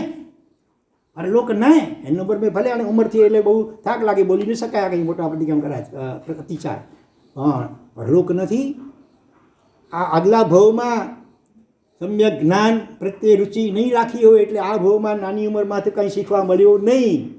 પણ હવે જાગ્યા ત્યાંથી સવાર, અત્યારે આ ભાવમાં આ સંસ્કાર રાખું છું સમ્યક જ્ઞાન ભણવાના, તો એના પ્રભાવે આવતા ભાવમાં નાની ઉંમરથી એવા સંયોગો મળશે અને એવી રુચિ પણ મને જાગશે સમ્યક જ્ઞાન ભણવાની. સાંભળીને સાહેબ છે હું જોતા આંઢો લોહી વધી આવ્યો. એટલો આનંદ થયો સાંભળી કરીને. શાબાશ બાપા, ધન્યવાદ. એટલે વિદ્યાભ્યાસમાં વિદ્યા એટલે સમ્યક જ્ઞાન હો, ઓલું તમારી વ્યવહારિક વિદ્યા વાત નથી, ડિગ્રીઓની વાત. હા એવી રીતે દાન આપવામાં, હા રોજ થોડામાંથી થોડું પણ આપવું જોઈએ. અહીંયા જાણે કાલ ડેંડું આજ કરો, રોજ ખેવતા કે ને ટીમે કેટલા ટણા ખેવતા, રોજ કમાઈ તો રોજ ધંધો, રોજ પૈસા, રોજ કમાઈ થતી, રોજ થોડામાંથી પણ થોડું યથાશક્તિ પણ આપવું જોઈએ. સામે ચાલીને તક જો શોધવી જોઈએ. જેવા ધીરજભાઈ ને રવિભાઈ સામે ચાલી તક ઝડપી લીધી. અમે કંઈ એમને પ્રેરણા કરવા હોતા ગયા કે ભાઈ તમે આ ઔષધ સાથે હોળી કરાવો, એણે સ્વયં ભાવના સ્ફોરી. એમ સાચો શ્રાવક હા સા હોય એટલે વપન કરે, વાવણી કરે પોતાના ધનની 7 ક્ષેત્રોમાં, સામે ચાલીને તક શોધે. તો અહીંયા દાન આપવામાં થોડામાંથી પણ થોડું પણ રોજ આપવું, સુપાત્ર દાન, અનુકંપા દાન, જ્ઞાનનું દાન ભાવેશભાઈ પંડિતજી કરી રહ્યા છે. અહીંયા આપણા સાધુ સાધી ભગવંત પણ ત્યાં શીખવા માટે જાય છે. ગઈકાલે આપણે 40 ગામથી મનીષભાઈ લોડાયા, ત્યાં 7 સંઘો જે કહેવાય આખી પછી દશાવસવારના એના પ્રમુખ ત્યાંથી આવ્યા હતા અને એમને પણ ભાવના સ્ફુરી.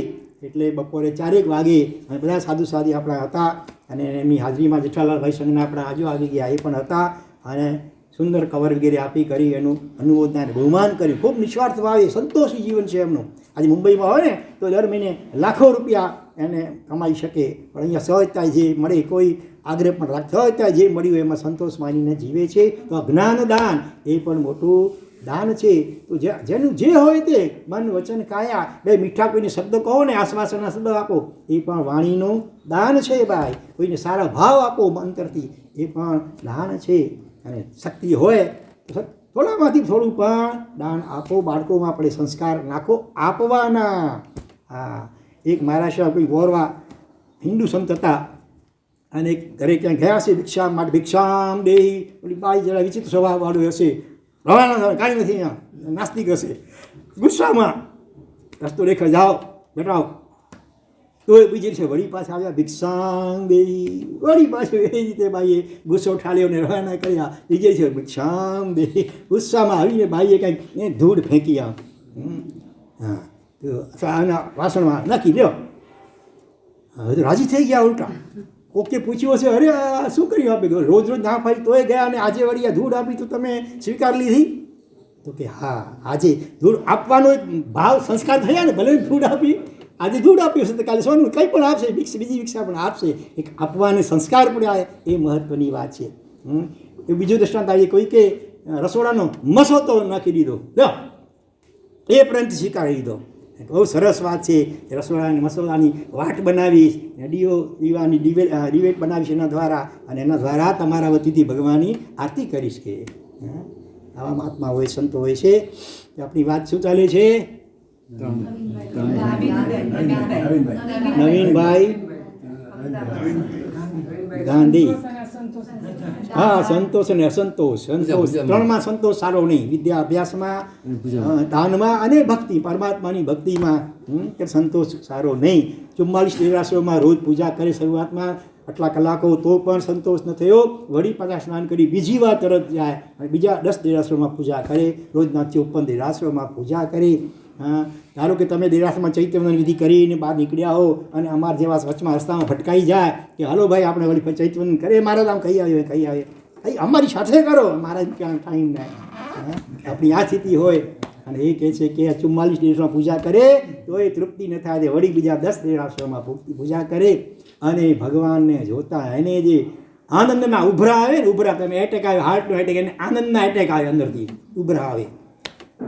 રોજ અડધો ગ્લાસ ભરાય એટલા આંસુ તો સહેજે નીકળી જાય ભગવાનના દર્શન કરતા. હા, અને મને કે મહારાજ ભગવાનને જોઈને આમ હાથ હૈયું ઝાલ્યું રહેતું નથી, મને જાજી વિધિ પણ નથી આવડતી, જાજા સ્તવનો સ્તુતિઓ બહુ નથી આવડતું, થોડું ઘણું આવડે બસ. હા, બસ ભગવાનને જોતા કોણ જાણે એવા ભાવો ઉછળે છે કે હા હા હા અહીં રૂવા તક ને ગાલ કહેવાય. ધન્યવાદ. ચાલો, હા બરાબર, સારી વાત છે, સારી વાત. તો એટલે શરૂઆતમાં મગરના આંસા નીકળે તોય રૂવો રડો તો ખરા ભગવાન આગળ. સદરી મેં વ્યાંગ દાણ ત્યાં વ્યાંગ ના આમ તો જમાના આવ્યા, આમ તો પ્રાર્થના એ જમાના છીએ અહીં ભલે પ્રાર્થના પણ બસ શરૂઆતમાં પ્રયત્નપૂર્વક, થોડું કૃત્રિમ કે પ્રયત્નપૂર્વક પણ રડો. એમ કરતાં કરતાં ધીરે ધીરે ખરેખર સાચી રીતે પણ આંસુ આવશે આગળ જતાં. અને આંસુ હોય તો મોટી આધ્યાત્મિક સંપત્તિ છે. ભગવાન આગળ દોષોના કારણે રડીએ ને એ મોટી કાં અનુમોદનાના, હર્ષના, અહોભાવના આંસુ જોઈએ, કાં કરુણાના આંસુ જોઈએ, કાં પોતાના પાપોના પશ્ચાતાપના આંસુ જોઈએ. દુઃખના રોડલાને એ તો આર્તજાન કહેવાય, પણ પોતાના દોષો બદલ રડો. કોઈના દુઃખો જોઈને કરુણાથી રડવાનું આવે, કોઈના ગુણો જોઈને હર્ષથી, પ્રબોધ ભાવથી આંસુ આવે કે ભગવાનનું શાસન મળ્યું, આહા આવું એના અહોભાવથી આંસુ આવે તો એ આંસુ તો અતિ અતિ કિંમતી કહેવાય. એમાં જન્માંતરના ઘણા બધા પાપો આપણા ધોવાઈને સાફ થઈ જાય. તો અહીંયા હા નવીનભાઈ નવીનભાઈ ગાંધી તો અડધો ગ્લાસ ભરાય એટલા આંસુ તો સહેજે ભગવાનના દર્શન કરતાં કરતાં એના અંતરમાંથી સરી પડે અને એટલો અનહદ આનંદ આવે. મને કહ્યું કે મારા સાહેબ કદાચ તમને પણ દીક્ષા લઈને પણ આટલો આનંદ આવતો હશે કે કેમ, મને એક સવાલ છે, પણ મને તો એટલો આનંદ આવે છે ભગવાનના દર્શન પૂજન કરતાં કરતાં મારો અંતરાત્મા સાક્ષી પૂરે છે કે હવે વધુમાં વધુ 2 કે 3 ભાવથી વધારે મારું સંસાર પરિભ્રમણ બાકી નહીં જ હોય. એટલો અનહદ આનંદ પરમાત્માના આ પૂજન ભક્તિ કરતાં મને આવે છે. અને હું તો જો અત્યારે દર્શન પૂજન કરવા માટે દેરાસર જાઉં, જીન વાણી શ્રવણ કરવા ઉપાશ્રયમાં જાઉં, પણ હું હવે તો દીક્ષા લઈ શકું એવી અત્યારે મારી શારીરિક સ્થિતિ નથી, પણ અંદરથી એવી ભાવો છો કે આવતા ભાવમાં આ 2 કાર્યો એક જ સ્થાને થાય. એ ક્યાં થાય? ભગવાનની પૂજા દર્શન પણ અને જીનવાણી પણ ક્યાં થાય? ભેગા ભગવાનના સમોસણમાં થાય. બરાબર? એટલે ભગવાનના સાનિધ્યમાં મારો જન્મ થાય એવો મારો અંતરાત્મા સાક્ષી પૂરે છે. અને મને ભગવાન મળશે ને એટલે ભગવાનને હું 2-3 પ્રશ્ન પૂછવાનો છું. અત્યારથી મેં મગજમાં ગોઠવી રાખ્યા છે. બોલો કયા પ્રશ્ન હશે? સમય થઈ ગયો આપણો. કયા પ્રશ્ન હશે? પહેલો પ્રશ્ન એ ભગવાન આનાથી પહેલાં કયા ભાવમાં મને કયા ભગવાન પ્રત્યક્ષ મળ્યા હતા અને એ વખતે મેં શું પ્રમાદ કે ભૂલ કરી કે જેને કારણે હજી અમારું પરિભ્રમણ આટલું ચાલુ રહ્યું. અને બીજો કયા સિદ્ધ ભગવંતે મને સૂક્ષ્મ નિગોડમાંથી બહાર કાઢ્યો, એ વખતે છેલ્લા ભાવમાં એનું નામ શું હતું, જેથી કરીને એ નામ રોજ લઈ કરીને હું એમને યાદ કરી ઉપકારનું સ્મરણ કરી એમને વંદના કરી શકું. જો એવી વિચારધારા છે. કોઈક આત્મા મોક્ષમાં ગયા ત્યારે આપણો નંબર લાગ્યો ને બહાર આવવામાં સૂક્ષ્મ નિગોડમાંથી, તો એ પણ આપણા કેટલા ઉપકારી કહેવા. તો એ વખતે છેલ્લા ભાવમાં સિદ્ધ બન્યા પછી તો અનામી થઈ ગયા, પણ છેલ્લા ભાવમાં એમનું નામ શું હતું એ હું પૂછીશ. અને ત્રીજો, હવે મારો મોક્ષ ક્યાં? હા, આવું કંઈ વિચાર્યું છે? એવા ભક્તો છે જુઓ તો ખરા વિશિષ્ટ. અને એમની ભાવના કે ભારતભરમાં જેટલા પણ નાના મોટા જૈન તીર્થો છે બધાની મારે યાત્રા અચૂક કરવી છે. દર શનિ રવિવારે એ તીર્થયાત્રામાં જ હોય. એમાં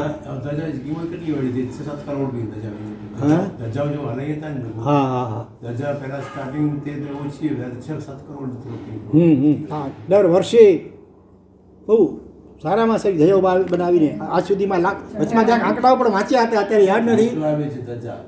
હા, દર વર્ષે અમુક કેટલી હજારો ધજાઓ દર વર્ષે મોકલાવે. અત્યાર સુધીમાં તો લાખોની સંખ્યા થઈ ગઈ. એટલે આંકડો એક ક્યાંક લેખમાં આવ્યો તો વાંચ્યો હતો. હા, રોજ ફેક્ટરીઓ એમાં એ ધજાનું જ કામ સતત ચાલતું હોય રાત દિવસ ધજા બનાવવાનું. હા, અને તમે એકવાર તમે તમારા સંઘનું હા એ બધું ફિક્સ થઈ જાય કોમ્પ્યુટરમાં. તમે એકવાર તમારું સરનામું લખીને લખાવી દો, તમારા શિખરનું દંડનું માપ લખાવી દો, એટલે માપ પ્રમાણે બરાબર સારામાં સારી ધજા બનાવી કરી પોતાના ટ્રસ્ટના ખર્ચે એ મોકલાવે. પણ જુઓ પ્રભુ ભક્તિના પ્રભાવે બાહ્ય લાભ પણ કેટલો થયો. એણે ભાવના ભાવી કે ભગવાન, શરૂઆતમાં બહુ સામાન્ય સ્થિતિ આર્થિક હતી, પણ જો મારામાં એવી શક્તિ આવે ને તો હું સ્વદ્રવ્યથી જીન મંદિર બંધાવીને સંઘને અર્પણ કરું. આવા ભાવ જાગ્યા. આર્થિક સ્થિતિ પણ સુધરતી ગઈ. અને પોતે જે રહે છે નારાયણપુરા વિજયનગર સોસાયટીમાં, એનાથી 1 કિલોમીટર દૂર બીજી પ્રગતિનગર સોસાયટી, ત્યાં નવી જૈન વસ્તી થઈ હતી, એટલે ત્યાં પણ ડેરાસરની જરૂર હતી. ત્યાંથી વાયા સમાચાર અહીંયા આવ્યા કે ભાઈ ત્યાં ડેરાસરની જરૂર છે. સામે ચાલીને એ પ્રગતિનગરના ટ્રસ્ટીઓને મળ્યા કે મેં સાંભળ્યું છે કે અહીંયા આપણે ડેરાસરની જરૂર છે. તો મારી એવી ભાવના છે કે આખા જિનારા શિખરબદ્ધ લાભ મને આપો તો સારું. હું સ્વદ્રવ્યથી દેરાસર બંધાવીને આપના સંઘને અર્પણ કરવા ઈચ્છું છું. ટ્રસ્ટીઓએ પણ સહર્ષ એની વાતને વધાવી લીધી અને આખું શિખરબદ્ધ જિનાલય સ્વદ્રવ્યથી બંધાવી સંઘને અર્પણ કર્યું. એની અંજન સલાકા પ્રતિષ્ઠાનો મહોત્સવ, એનો પણ જે ખર્ચ જમણવાર બધું ટોટલી A to Z બધો જ એમણે લીધો. અને સાથે એક નાનકડી શરત પણ મૂકી. બોલો શરત, આમ તો બિનશરતી કરવું જોઈએ ને, પણ નાનકડી પ્રશસ્ત શરત મૂકી કે આ જિનાલયના નિભાવમાં ભવિષ્યમાં પણ હું જીવતો છું ત્યાં સુધીમાં યાવત કાજો કાઢવા માટે ઝાડુની પણ જરૂર પડે ને એનો પણ લાભ મને જ આપજો, એવી એમણે ભાવના પોતાની વ્યક્ત કરી. બોલો આ કાળમાં પણ આવા વિશિષ્ટ પ્રભુ ભક્તો છે. આટલે પછી સંતોષ ન થયો. હા એ વાત કરી હમણાં. હા આપણા મનીષભાઈ જે વાત કરી, ભાવેશભાઈ પંડિતજીનું બહુમાન કર્યું એમણે. અહીંયા નાસિકની અંદર પણ કેડીઓ ત્યાં છે સમાજ, તો ત્યાં પણ સ્વદ્રવ્યથી આખું જીન મંદિર પોતાના તરફથી અર્પણ કરવાના છે અને એનું શિલાન્યાસ 29 તારીખના છે. એમને પણ આમંત્રણ છે, અમારે ત્યાં જવાનું થશે 29 એપ્રિલના. 21 તારીખના તો છે એનું ભૂમિપૂજન, ત્યારે આપણી હોળી ચાલતું હશે એટલે અમે નહીં જઈ શકીએ, સાધ્વીજીઓ જશે, પણ 29 તારીખના શિલાન્યાસ પ્રસંગે અમારું પણ જવાનું થશે. તો અને સાથે સાથે અમદાવાદની અંદર કેડીઓ નગર ત્યાં પણ બન્યું છે ભવન, તો ત્યાં પણ એમણે ઓફર મૂકી છે સંઘની સામે કે અહીં શિખરબદ્ધ જિનાલય લાભ મને આપો, હું બંધાવીની સંઘને અર્પણ કરું. આવા વિશિષ્ટ દાનવીર ઉદાર અને પ્રભુ ભક્ત શ્રાવકો આજે પણ વિદ્યમાન છે. તો આપણા નવીનભાઈ ગાંધીએ સુરતમાં અડાલજ પાટિયા પાસે પણ વિમલનાથ ભગવાનનું શિખરબદ્ધ દેરાસર બનતું હતું, એમાં મૂળનાય ભગવાનની બહુ મોટી પંચધાતુની પ્રતિમા એમણે પોતાના તરફથી ત્યાં ભરાવી છે. અને છેલ્લે એમણે અમદાવાદથી મૂળ વતનનું રાધનપુર કે અમદાવાદ છરી પાડતો સંઘ પાલિતાણાનો એકલ દ્રવ્ય પોતે એકલાએ કાઢ્યો અને એ સંઘ જ્યારે ત્યાં પાલિતાણા પહોંચે છે, 50 જેટલી લક્ઝરી બસો દ્વારા પોતાના મિત્રો, પરિચિતો, સગાવાલા, ધાર્મિકો બધાને એમણે આમંત્રણ તેડાવ્યું પોતે ત્યાં પાલિતાણા. લગભગ 2 દિવસ સુધી આખા પાલિતાણાને ધુમાડા બંધ જવણ. પછી ટાંગાવાળા હોય કે પેલે ડોલીવાળા વગેરે કોઈ પણ આખો દિવસ રસોડા ચાલતા હોય. થોડા વર્ષો પૂર્વની સત્ય ઘટના છે. અને અમે તો પ્રત્યક્ષ 2 વાર એમના ઘરે પણ જઈ આવ્યા છીએ અને ઉપાશ્રયમાં પણ આવ્યા હતા, એટલે 2-3 વાર અમને મળેલા છીએ અને એમના મોઢે કેટલીક આ બધી વાતો સાંભળી. અને એ વખતે બહુરત્ના વસુંધરા પુસ્તકનું સંકલન ચાલતું હતું. એમણે વિનંતી કરી કે મારા સાહેબ મારું નામ ભૂલે છું કે ક્યાંય તમે છાપતા નહીં, એટલે અમારે પુસ્તકની અંદર પણ એનું નામ છાપ્યું નથી, જૂનું નામ. આપણે એમને જીનદાસ તરીકે ઓળખીશું એમ કહીને પછી એ વાતો બધી લખેલી છે. એનું મૂળ નામ નવીનભાઈ ગાંધી એમાં ચોપડીમાં છાપ્યું નથી. આટલા નિષ્પૃહી, આટલા પ્રભુ ભક્ત, આ વિશિષ્ટ શ્રાવક અને ભગવાનની ભક્તિ વિશિષ્ટ કરે છે. એના પ્રભાવે એટલો આનંદ આવે છે એમને કે અંતરાત્મા સાક્ષી પૂરે છે કે 2 કે 3 ભાવથી વધારે પ્રકરણ બાકી નહીં જ હોય. તો આ સમ્યક પ્રણમ્ય કહેવાય.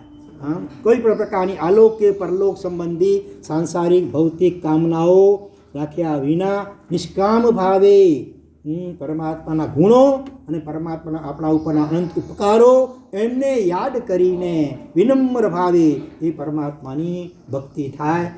તો એ સમ્યક ભક્તિ કહેવાય, એ સમ્યક પ્રણામ કહેવાય. તો પહેલી ગાથામાં યોગીરાજ ભક્તિ યોગાચાર્ય માનતુંગ સુરી મહારાજા પણ આ જ વાત કરે છે કે ભક્ત એવા દેવોના અત્યંત નમેલા, એવા મુગટ મારેલા મણિઓના રત્નોના તેજને પણ વધારે પ્રકાશિત કરનાર અને સાથે સાથે પાપરૂપી અંધકારના સમૂહોને અત્યંત દળી નાખનાર તથા યુગની આડીમાં સંસાર સાગરમાં ડૂબતા જીવોના આધારરૂપ આલંબનરૂપ એવા પ્રથમ તીર્થંકર આદિનાથ ભગવાન એમના ચરણ યુગલમાં સમ્યક પ્રકારે મન વચન કાયાની એકાગ્રતાથી આલોક અને પરલોકની કોઈ ભૌતિક આશંસા રહિત થઈ કરીને હું પ્રણામ કરું છું. અને એ પ્રણામ કરીને પછી શું કરવા માગે છે એ બીજી ગાથામાં કહ્યું છે. તે અગ્રે વર્તમાન જીનાદના વૃત્તખંડમાં બોલાયું હોય નાર્ભે ઈચ્છામિ દુક્કડમ. ઓમ શાંતિ શાંતિ શાંતિ. ગણે લોકના સર્વે જીવોનું કલ્યાણ મંગલ અને શીઘ્ર મોક્ષ થાઓ.